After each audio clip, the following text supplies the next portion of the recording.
This channel does not promote any violent, harmful, or illegal activities. All content provided by this channel is meant for an educational purpose only. শুনলেন তো, তৃণমূল সাংসদ বলছেন যারা এই ঘটনার সাথে যুক্ত বা যে সমস্ত কর্তা ব্যক্তিরা রয়েছেন তাদের শ্যুট করে দেওয়া উচিত।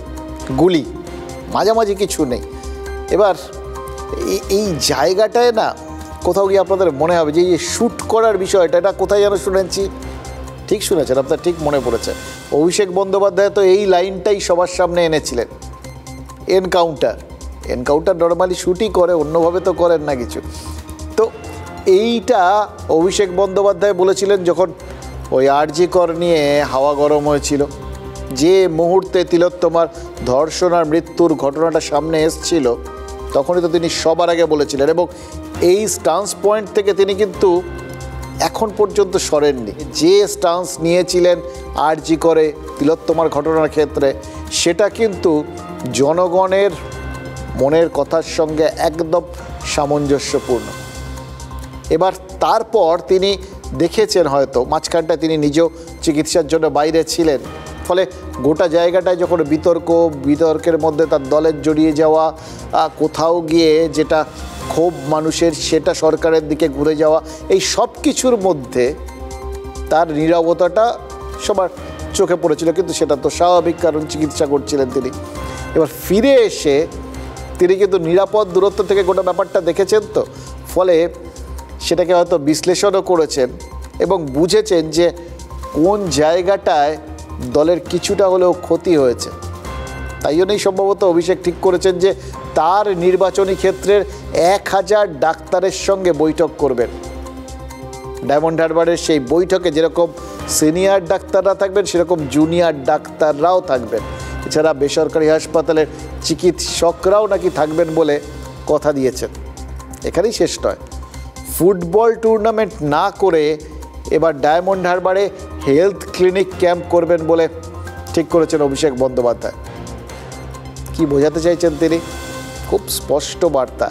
কুণাল ঘোষের মতো জটিলতা নেই, হেয়ালি নেই। দেখুন, আরজি করের আন্দোলন যে রাজ্য সরকার বা তৃণমূলের ক্ষতি করেছে, ভাবমূর্তির ক্ষতি, ড্যামেজ, সেটা তার এই স্টেপ থেকে খুব পরিষ্কার, সেই পদক্ষেপ থেকে পরিষ্কার। তিনি এগুলোর মাধ্যমে সেই ড্যামেজ কন্ট্রোলের কাজটাই কি করতে শুরু করলেন। খেয়াল করে দেখুন কোথায় করছেন, ডায়মন্ড হারবারে। ডায়মন্ড হারবার কি তার নিজের এলাকা, তিনি ওখানকার সাংসদ। এর আগে তিনি আরও 2টো কাজ তার এলাকার থেকে করেছিলেন, যেটা পরবর্তী ক্ষেত্রে রাজ্য সরকার করতে বাধ্য হয়েছিল। গোটা রাজ্যের ক্ষেত্রে তারপরে গেছিল।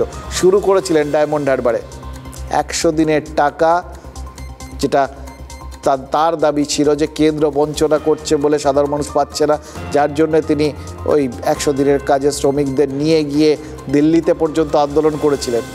তারপর তিনি নিজেই তার এলাকায় টাকা দিতে শুরু করেছিলেন।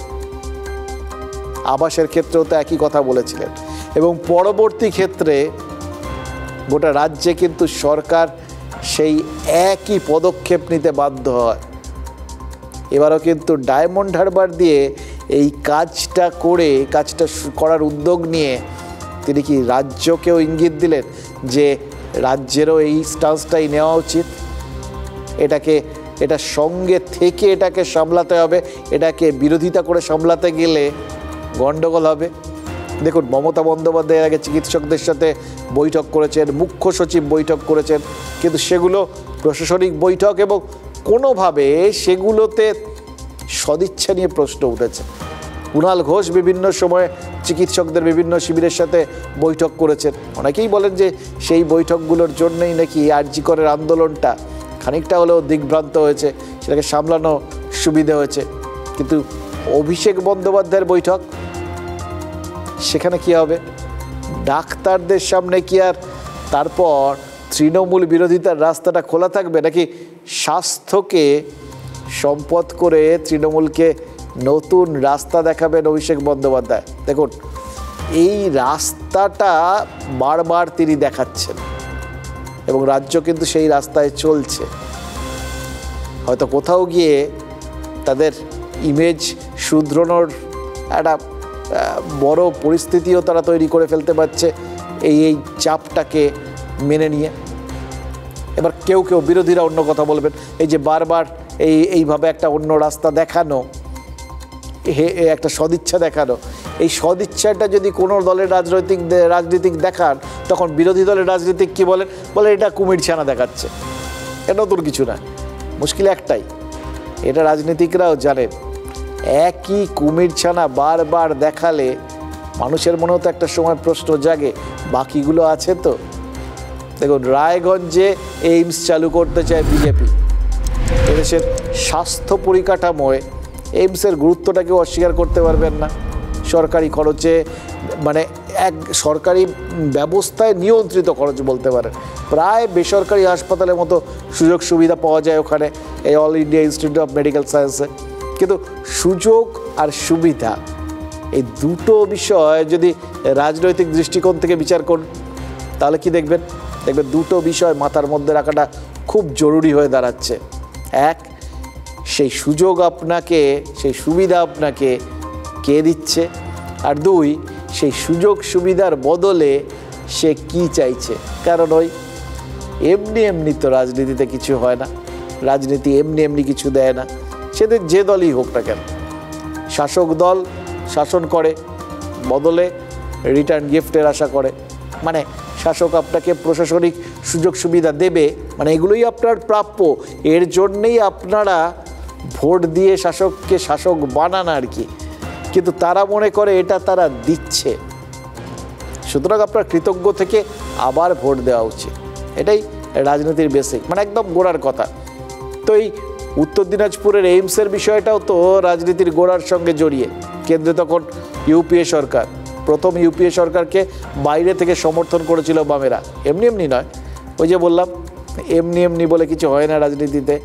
প্রথম ইউপিএ সরকারকে বাইরের থেকে যে সমর্থন বামেরা করেছিল, তার বিনিময়ে বাংলার মানচিত্রে এইমস আর ইস্ট ওয়েস্ট মেট্রোর নাম যোগ হওয়াটা নিশ্চিত হয়েছিল। ইস্ট ওয়েস্ট মেট্রো হাওড়া আর কলকাতার জন্য, আর মানে দক্ষিণবঙ্গের জন্য আর কি, কেন্দ্রীয় সরকারের উপহারই বলুন বা বামফ্রন্টের ছিনিয়ে আনা উপহার। আর এইমস ছিল রাজ্যের উত্তরের জেলাগুলোর জন্য গিফট। এবার রায়গঞ্জকে এইমসের জন্য বেছে নেওয়া হয়েছিল কেন? প্রথমত, রায়গঞ্জ প্রিয়রঞ্জন দাস মুন্সির এলাকা, কংগ্রেসের শক্ত ঘাঁটি। দ্বিতীয়ত, রায়গঞ্জে এইমস হলে ভৌগোলিক সুযোগ সুবিধাগুলো বেশি পাওয়া যায়। উত্তরবঙ্গের মানুষ তো বটেই, বিহারের লোকজনও চিকিৎসা করানোর সুযোগ পাবেন। এবার বিহারে তখন বিজেপির সরকার, কংগ্রেস তখন বিহার ছিনিয়ে নিতে মরিয়া। কাজেই বিহারের মানুষকে যদি এইমসের মতো উন্নত মানের পরিষেবা দেওয়া যায়, তাহলে পাটনার গদিতে পৌঁছানোর আরেকটা সিঁড়ি তৈরি হয়ে যেতে পারে। এটাই ইউপিএ নেতৃত্বাধীন ওই ইউপিএর সমীকরণ ছিল। কিন্তু রাজনীতিতে সব অঙ্কই কি এত সহজে মেলে নাকি? 2008 সালে দুটো ঘটনা ঘটে। এক, পঞ্চায়েত ভোট হয়, তৃণমূল রাজ্য রাজনীতিতে একটা বিরাট শক্তি নিয়ে উঠে আসে। আর দুই, বামেরা ইউপিএ ছাড়ে, যার ফলে ইউপিএতে যে শূন্যস্থানটা তৈরি হয়, তৃণমূল গিয়ে সেটা দখল করে নেয়। অন্যদিকে কংগ্রেসের স্বার্থহানি করেও সোনিয়া গান্ধী তৃণমূলকে বাংলায় সমর্থন দিতে রাজি হয়ে যান, কারণ তার রাগ বামেদের ওপর। মমতা বন্দ্যোপাধ্যায় যখন পালা বদল করে ক্ষমতা এলেন, তখনই কিন্তু এইমসের পরিকল্পনা বাস্তবায়নের কথা ছিল। কিন্তু উত্তরবঙ্গে এইমস হলে তার ফল তৃণমূল পাবে কি, একটা সংশয়। আর সেই সংশয়ই সম্ভবত সব গোলমাল করে দেয়। এতদিন পরেও দীপা দাস মুন্সির মতো কংগ্রেস নেত্রীর স্মৃতিতে টাটকা হাতের কাছে এসেও সেই এইমস হাতছাড়া হওয়া স্মৃতিটা। ইলেকশন হয়, সরকার বদল হয়ে যায়, মমতা বন্দ্যোপাধ্যায় চিফ মিনিস্টার হন। তো হওয়ার পরে তিনি প্রথম থেকেই রায়গঞ্জে এটা যাতে এইমস না হয় তার বিরুদ্ধাচরণ করেন, এবং এটা যুক্তি হিসেবে বলেন যে জমি পাওয়া যাচ্ছে না, কিন্তু ওখানকার চাষিরা সবাই জমি দিতে ইচ্ছুক ছিলেন। তারপরে যখন ইউপিএ 2 শেষ হয়ে যায় 2014-তে, যখন বিজেপি গভর্নমেন্ট আসে, সেই সময় মমতা আবার চিঠি লেখেন যে ওটা কল্যাণীতে নিয়ে যাওয়া হোক, এবং সেটা মোদী সরকার রাজি হয়ে যান। দেখুন, সেই সময় উত্তরবঙ্গে যদি এইমস হতো তাহলে কংগ্রেস সুবিধা পেত।